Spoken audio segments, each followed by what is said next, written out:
User-oriented liner selection, fitting, as well as cleaning are a challenge in everyday life.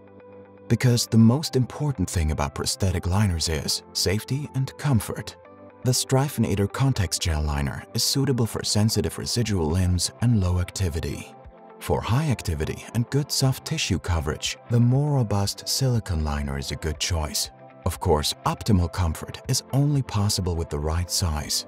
For the silicone liner, please measure the circumference 4 cm above the end of the residual limb. For the context gel liner, additionally 30 cm above. Now use it to determine the size. The liner is cut to size for the ideal fit.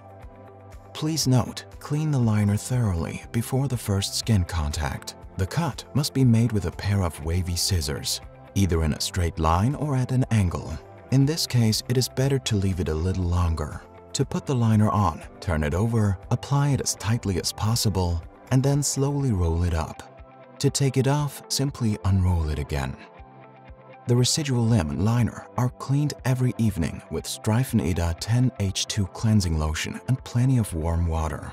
Lotion is applied to the residual limb so that you can get going again in the morning.